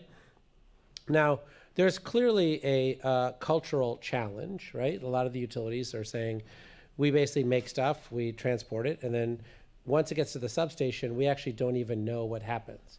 Like it just goes to your house, right? Like we don't actually collect data on the voltage and frequency and stuff at your house, right? So when people complain that I'm at the end of the line and my appliances are, failing prematurely or whatever, they don't know. They're just like, oh, maybe we'll They have have to to boost. send a truck out. Yeah, exactly. And so ultimately, part of what's happened, and I think Neil has, captured this accurately here, is we invented the internet, basically, since a lot of these practices were put in place. And so we now have the ability to collect all this data, dispatch the data, do all the stuff, right? And a lot of what we have come up with is, one, we have the world's best entrepreneurs in this country that have figured out how to get venture capital and all those other things and doing these things, right? Their contracts all happen to be in Australia and the UK, but we're trying to get them more contracts here, right? So that's great. Then you find out that there's actually a lot of these other little things in the way, right? So like in FERC Order 2222, the ISOs, the independent system operators, really want you to tell them that you're gonna get paid based on electric meter data, right? As many of you know, orange button and green button haven't been implemented, and so you can't get that data. But where you can get the data is from the inverter itself, right? From the appliance itself. But they don't want to settle the bill based on that data, right? They want it utility data. So there's all these little things in the way, and we discovered a lot of them because we, talked to 143 entrepreneurs. They're all looking at loan applications. We have to make sure we're going to get paid back. So all these little things actually are big things for us. And guess who works on this? The Department of Energy. So we were like, oh, you're funding, the Electric Power Research Institute. You're funding the National Association of Regulatory Utility Commissioners. You're funding the National Association of State Energy Offices. And so a lot of that has gotten coordinated in a better way. But the last thing I'd say is that today we are in a place of real pain, right? Because the utilities have been trying so hard to stretch the tools that they're used to using for so long that we're now in a place where they're raising rates by double digits every year, right? And that is creating energy burden issues, but also just competitiveness issues, right? And so now they are being forced by their regulators, but also the governors of the states that they operate in to say, you can't take 3 years to interconnect this manufacturing facility that I spent so long to get to come here, right? And so as a result, we have been pushing tools. Neil started it, we're pushing it. And now the utilities are like, you know what? That tool thing you talked about 5 years ago and 4 years ago and 3 years ago and 2 years ago, actually we're ready to listen. We're ready to hear about that because we need that solution to meet our short-term challenges, right? And so, it's what do they say? It's an idea whose time has come. So you've spent a lot of time talking to utilities. You spend your whole day talking to utilities practically. What is it going to take to make this, you said it's not all a technology issue. That's a quote, sort of a paraphrase. What will it take to change the minds of utilities? Are they just slow rolling this forever and ever and ever, or how can you make a disruption in a utility? You're talking about disruption in all these other technologies and entrepreneurial pursuits, yet utility keeps doing what it does. Well, remember that, starting in the 1980s, the electric utility industry sort of lost its growth engine, right? It was growing at 9% a decade, 15% a decade, 30% a decade. And, the growth sort of like waned.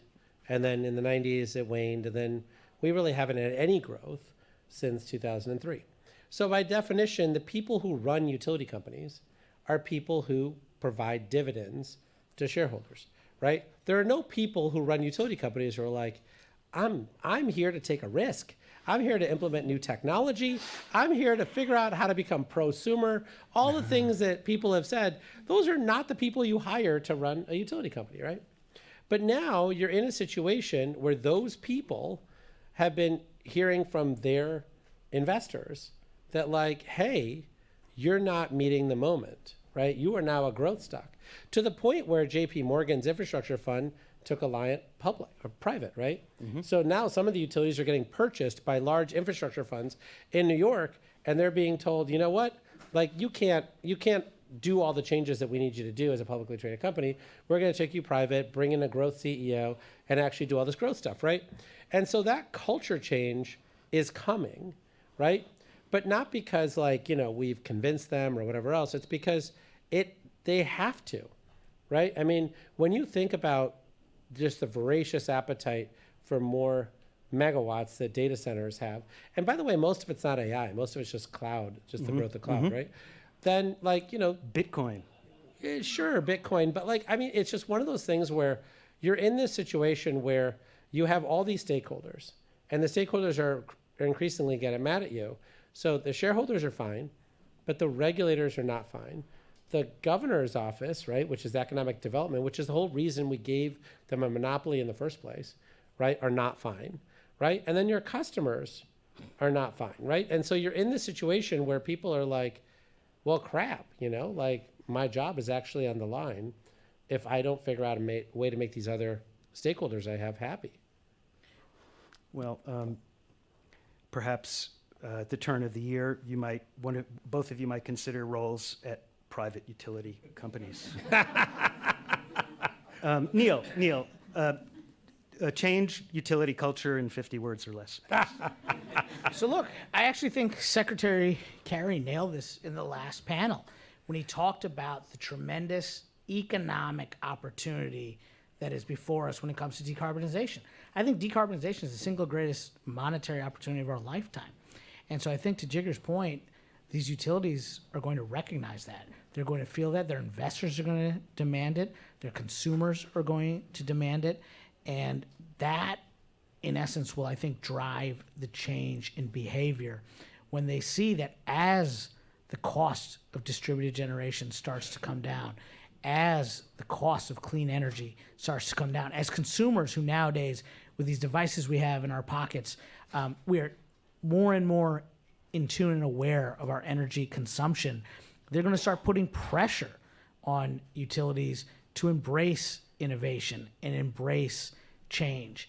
And I actually am optimistic that we will see that. And the other point that I will actually quibble with Secretary Kerry, he said that looking at what we are facing in the country with the coming surge in demand driven by AI and data centers and cloud computing and crypto and Bitcoin mining and a manufacturing resurgence and semiconductor manufacturing and vehicle electrification and building electrification, we are going to need to meet this coming surge in demand while maintaining reliability and affordability while simultaneously decarbonizing. And Secretary Kerry said it was a combination of science and biology. I actually think it's math. It's all math. And you know who can solve math problems? Engineers at utilities. And so I think when engineers at utilities are confronted with this math problem, and they recognize that on the one hand, they have a tremendous opportunity because for the first time in 2 decades where we've had flat growth in demand for electricity, we're seeing demand surge. That is an opportunity, but they will not be able to fully avail themselves of that opportunity if they don't figure out how to both maintain affordability and reliability while decarbonizing. And that is going to take the deployment of resources like solar and wind and energy storage and looking to more DERs and demand response and energy efficiency. And I actually am going to take the optimistic view that in the face of this math problem, they're going to rise to the challenge and answer the question. All right. So, are you giving me a signal to get off the stage? No? No? Okay. Well, we're going to keep going until they play us off. It's like the Oscars. Just wait. Department of Brenergy. Benergy, sorry. All right. I want to finish by putting it into context. The IRA, the Inflation Reduction Act, has a cost of about $900 billion to $1 trillion, rounding off. World War II cost $250 billion in today's dollars. The Great Society, Lyndon LBJ's social safety net, cost $35 billion. The Manhattan Project cost $40 billion. We are deploying more capital towards the IRA destinations, most of which are energy, than has ever been deployed by a country before. Again, New Deal, World War II, Great Society, ARRA, etc. They're all overwhelmed by the amount of money that's going into the IRA. Jigar, what can America really accomplish? Yesterday there was an announcement of $6 billion into battery and mineral critical resources for the middle market of batteries, not the batteries themselves and not the raw materials, but everything in between. Can America get to a point where it can challenge China's dominance in this? That's why we are doing well, this. I mean, look, I think the president has challenged us, right? It has always been the case that the U.S. has been extraordinary at invention, and we're extraordinary at buying things, right? So we've done both really well, right? Invent all the technologies in the world, like we let other countries overseas make it, and then we bought it back, right? Great. Now we're in a situation where the president has said, look, we need to make it here. We need to invent, we need to continue to iterate here. And then we need to take that expertise and project American power overseas, right? And you see that now. Like when you think about the fact that we're turning on a nuclear plant that was recently shut down in Palisades, right? And then you saw the announcement from Constellation, the Greene Clean Energy Center in Pennsylvania. Like, these are things that Germany is not attempting, right? That other people are not attempting. But there are many countries around the world who want that expertise. If you were to ask countries around the world who has the best nuclear technology in the world, it's the United States, right? And so, but they need us to build 12 nuclear reactors here so that we can bring the cost down the supply chain, and then we'll export it overseas, right? And that's what Poland decided to build AP1000s, because we built 2 of them at Vogtle Units 3 and 4. So I think when you think about enhanced geothermal, like we're the best in the world at, hydraulic fracturing and all the drilling and everything else. And so we are going to be able to shrink the amount of time that we make that technology super cost effective. We're the leaders in nuclear, also the leaders in geothermal. Absolutely, right? And then when you think about even on solar and, battery storage, right? Solar and battery storage are no longer the part that matter, right? The part that matter is the software, the dispatch, all the algorithms, all of that stuff is American, right? Like, when you talk to the folks in other countries around the world, they're licensing US technology to integrate all of that hardware into the grids that they have there, right? Because we're the best in the world at doing that. So when you think about all of these technologies, the real question for everyone around the table, right, to what Neil was suggesting, right? I think, I share his view that this is the largest wealth creation opportunity of our lifetimes. But, I think to Secretary Kerry's point, we need to crowd in $3 or $4 trillion of capital, right, to be able to make this work. And the question is, how do you crowd in $3 or $4 trillion worth of capital. And I think for a long time, the venture capital community thought you just go through A round, B round, C round, D round, and then you just hopefully go public and something happens. That clearly hasn't worked for them. So the question now, I think what the president is saying is, look, is we have to solve real problems for people, right? That means family sustaining jobs for people who graduate from high school, who don't want to go to college and don't want to take on all that college debt, et cetera, but also figuring out how we actually solve the problems of our country, right? We have the best approach to AI and all of that growth. We want those data centers to be here, right? We want those data centers not to disrupt our existing grid. What Meta said, right, yesterday, and Microsoft before that, is that they need nuclear power to do that. And they're going to co-locate with nuclear power plants, right?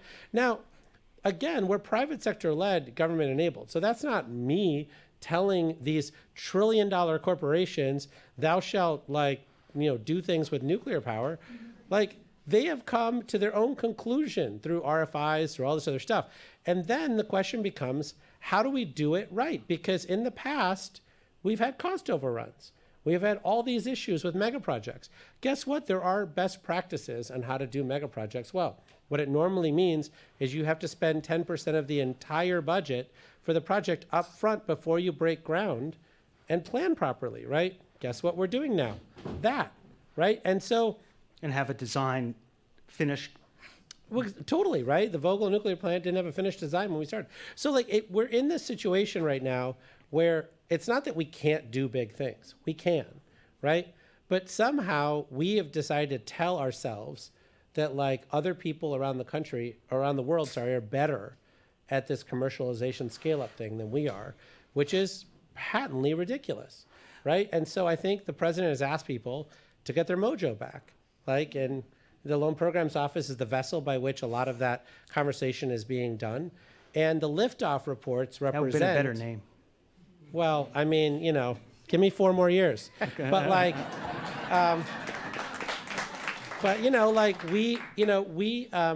we did the liftoff reports because people needed to understand how to crowd in that capital, right? They needed to understand where they fit within that whole framework. And even to this day, I would say the vast majority of the people that we work with continue to get confused about exactly how all of this works and where the humility is around why FERC matters, right? Why the standards that we're pushing at DOE matters, why we need open standards and not a closed standard, right?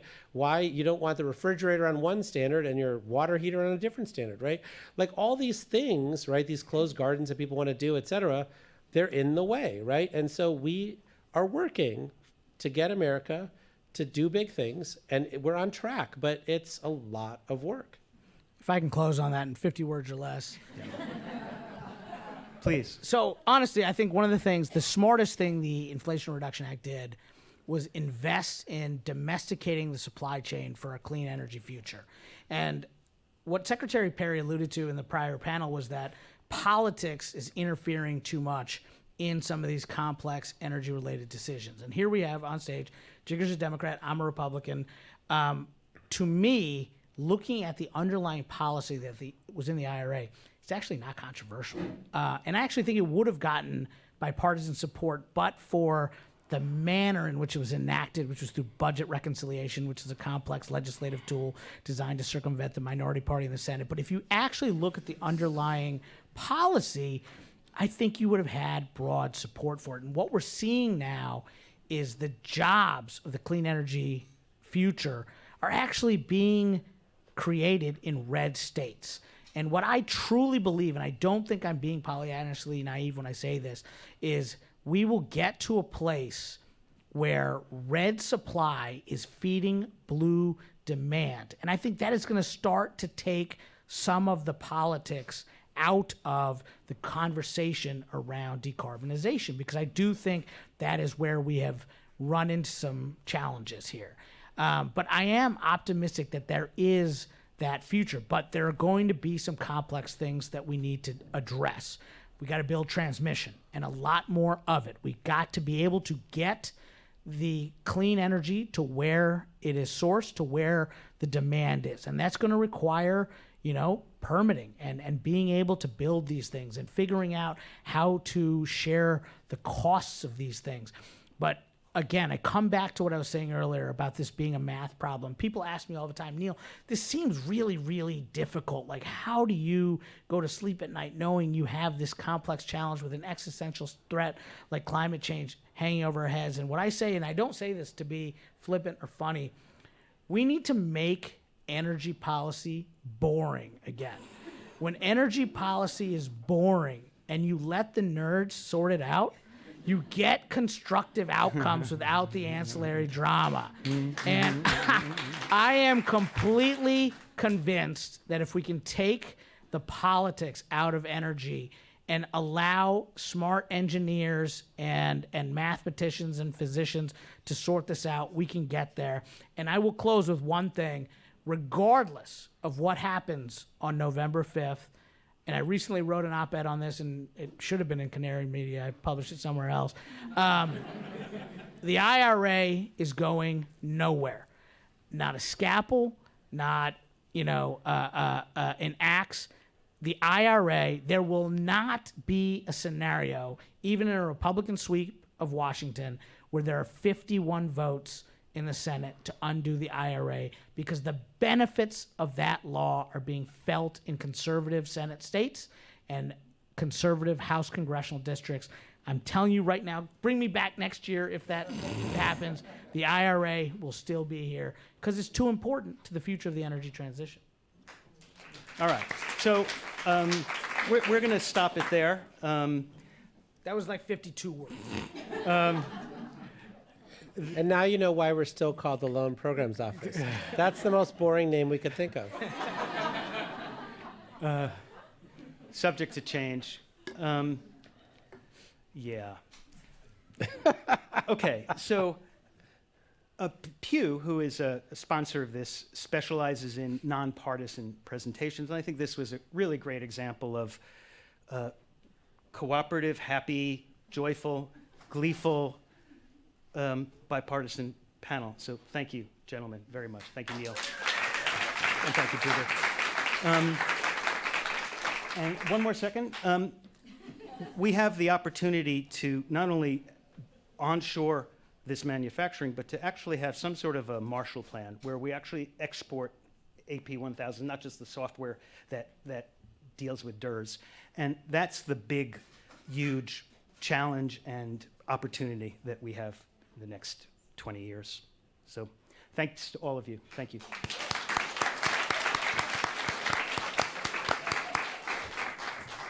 Thank you. All right. Well, I think you all can file out. Thanks for being here. I'm going to wrap up a few items, and then we're going to send you off with even more music. But first, we got to see what's going on with this art. You know, like where are we going to close out the night in our artistic explorations? Let's see what we got. We've got FERC 2222. And we've got DERS can compete with wholesale power markets while maintaining reliability and affordability, and it can be the most significant, what did I write? Thing FERC can do to advance decarbonization. Thank you. Group participation. And then to close out, I did a little wrap up. So live from New York, it's Climate Night Live.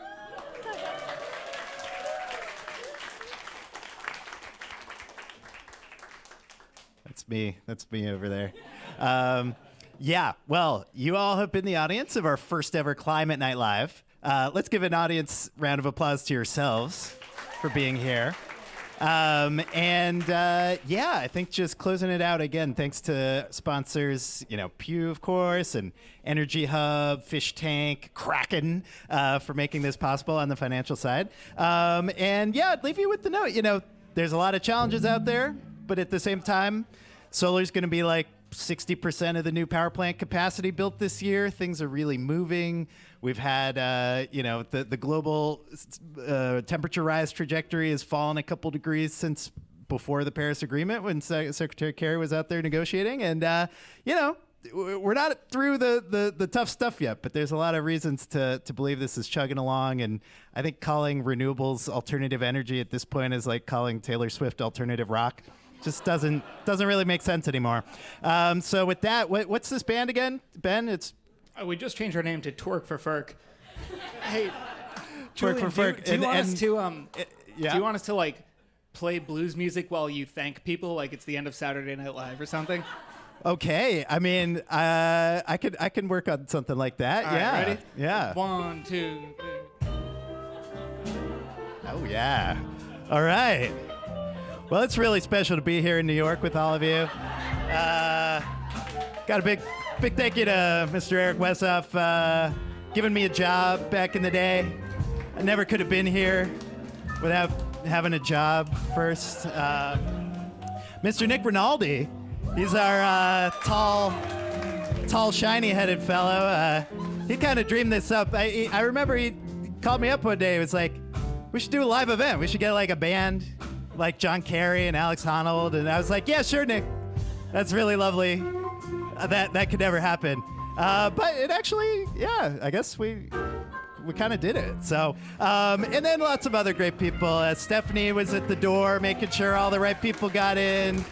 Maria Virginia Olano is our chief of staff, make sure everything gets done. Thank you to the city of New York for being so welcoming, so smelly and interesting, and you never know what's gonna happen here. So yeah, well, we got more drinks for you. I'll let you make your way out there. But everything sounds better with a blues backing. Thank you. Thanks for coming.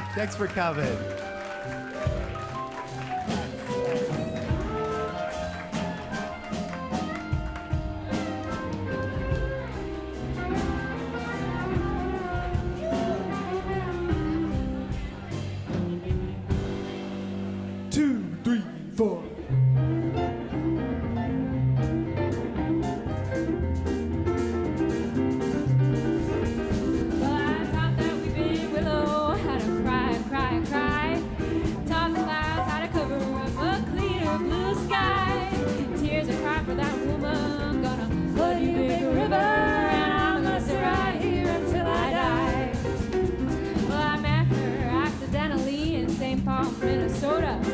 She tore me up every time I heard that drawl, that southern drawl. And I heard my dream went back downstream from Morton in Davenport. And I followed you, when you called. Taught that we've been river, how to cry. Taught the clouds how to cover up a clear blue sky.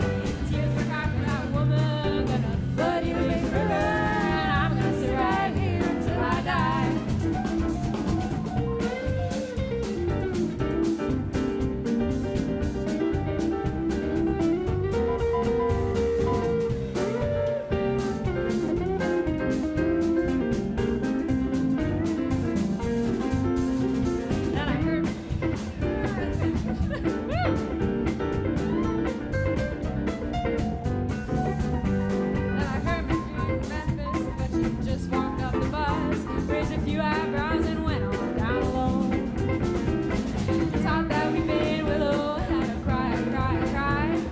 Taught the clouds how to cover up a clear blue sky.